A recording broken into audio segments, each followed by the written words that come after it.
Halo anak-anak hebat, kembali lagi dengan belajar bersama Bu Syifa. Hari ini kita akan belajar materi kelas 4, tema 4, berbagai pekerjaan, subtema 3, pekerjaan orang tuaku, pembelajaran 1. Kita juga akan belajar materi matematika ya hari ini. Oke, sebelum memulai pembelajaran, mari kita berdoa terlebih dahulu. Nah, setelah berdoa, kalian juga bisa meminta tolong kepada kedua orang tua kalian untuk menemani kalian belajar. Jangan lupa ucapkan terima kasih ya ketika sudah ditolong, dan ucapkan kata maaf ketika kalian melakukan sebuah kesalahan. Nah, pembelajaran kita awali dengan membaca tujuan pembelajaran terlebih dahulu. Ibu akan menampilkan tujuan pembelajarannya.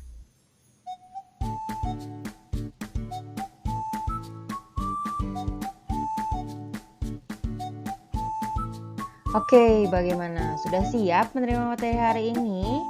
Kita mulai ya, kita akan belajar pembelajaran tematik terlebih dahulu. Oke, kita bisa mulai. Sebelumnya Bu Syifa mau tanya, kalian tahu tidak ya tentang seorang pendongeng atau pernah dengar tentang pendongeng?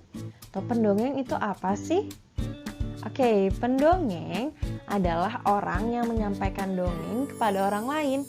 Mendongeng adalah pekerjaan orang tua Sani, temanku. Sekarang Bu Syifa mau tanya, kira-kira pekerjaan orang tua kalian apa ya? Oke. Nah, selanjutnya kita bisa baca dongeng tentang tupai dan ikan gabus pada buku tema 4, halaman 95. Boleh dibuka dulu bukunya dan kita baca bersama-sama ya. Oke, setelah kita membaca bukunya, kita akan mengidentifikasi beberapa unsur cerita yang ada dalam dongeng tersebut. Yang pertama, judulnya adalah Tupai dan Ikan Gabus. Nah, dari dongeng Tupai dan Ikan Gabus, tokohnya itu ada tupai, ikan gabus, dan ikan hiu. Sifat tokohnya itu tupai suka menolong dan ikan gabus itu sifatnya sabar. Nah, latar tempatnya itu ada di Kalimantan Barat. Jadi ini cerita dari daerah Kalimantan Barat. Nah, awal ceritanya itu tupai sedih melihat ikan gabus lesu karena sedang sakit. Nah, di akhir cerita tupai senang ikan gabus kembali sehat. Dan pesan moral dari dongeng tupai dan ikan gabus adalah harus saling tolong-menolong sesama makhluk hidup. Oke. Menurut kalian bagaimana tentang cerita tersebut? Bermanfaat tidak? Dan kira-kira hal baik apa ya yang bisa kamu pelajari dari cerita tersebut? Oke, tepat sekali. Hal baik yang kita bisa pelajari dari dongeng tupai dan ikan gabus adalah sesama teman kita harus saling tolong menolong. Jadi jika teman yang memiliki kesusahan, kita harus menolongnya. Diingat ya. Nah, biasanya ketika bercerita, pendongeng suka menggunakan wayang yang terbuat dari kayu. Wayang tersebut dibuat oleh pengrajin kayu. Nah, sekarang coba kita cari tahu lebih lanjut tentang pekerjaan pengrajin kayu. Pekerjaan ayahku adalah pengrajin kayu. Ayahku membuat meja dan kursi. Untuk menghasilkan kursi, ayahku membeli kayu, memotongnya, membentuk menjadi kursi, menghaluskan, lalu mengecatnya. Waktu yang dihabiskan untuk membuat kursi kurang lebih 1 minggu. Ayahku menjual meja dan kursi buatannya ke toko mebel. Di toko mebel itulah orang-orang bisa membeli meja dan kursi buatan ayahku. Nah, di sini ada gambar proses pengolahan kayu menjadi meja dan kursi. Pertama, pohon di hutan itu ditebang nih. Setelah ditebang, kayunya itu diangkut ke kota.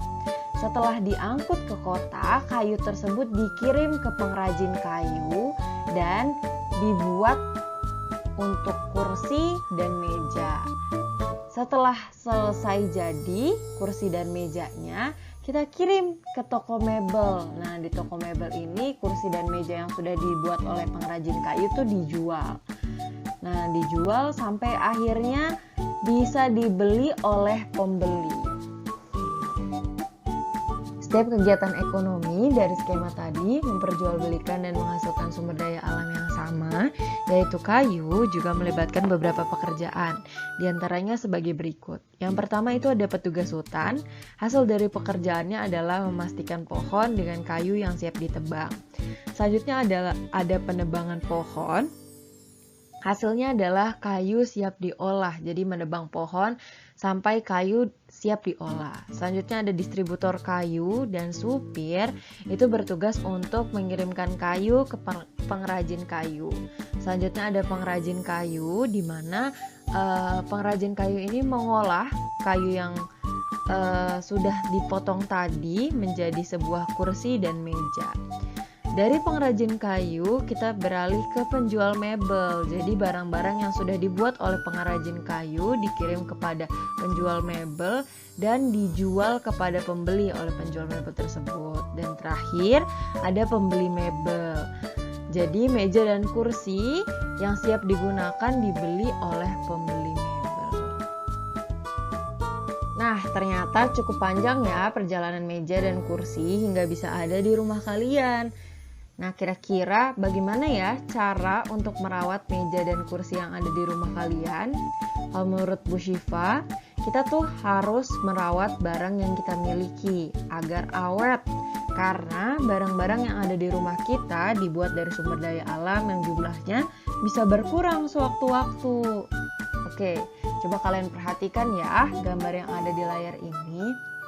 Di sini ceritanya, ayah mendapatkan kayu untuk bahan baku mebel dari hutan. Nah, biasanya bahan baku itu diambil dari salah satu hutan yang ada di Indonesia, yaitu hutan di Kalimantan.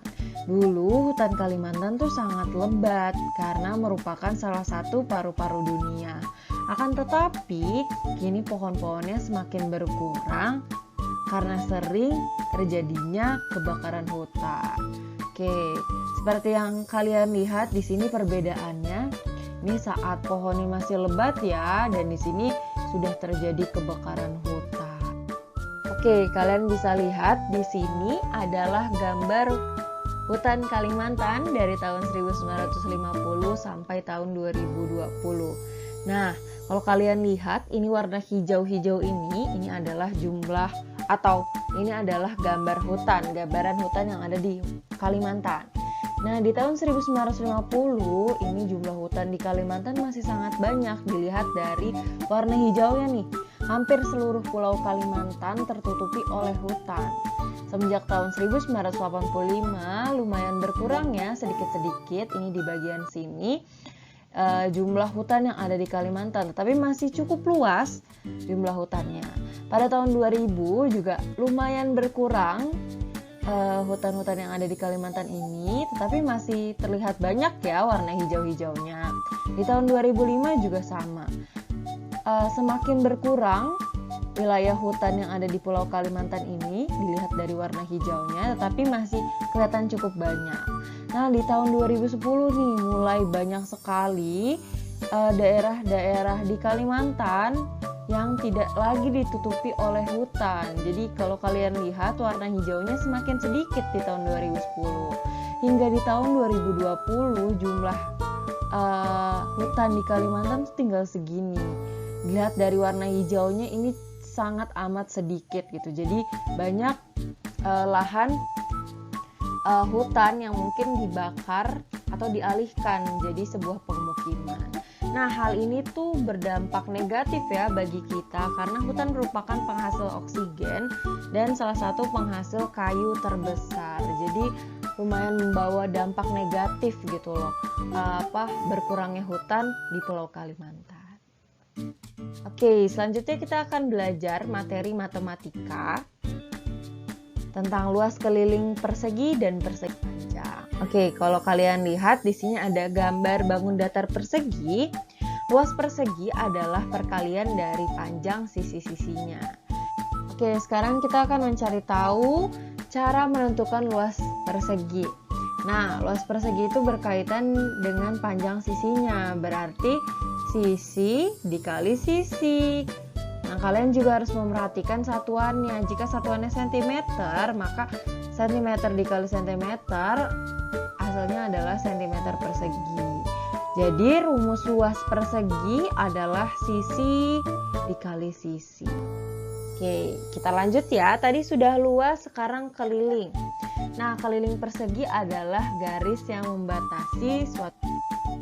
Nah, selanjutnya bisa kalian lihat keliling persegi dapat diperoleh dengan menjumlahkan panjang setiap sisinya.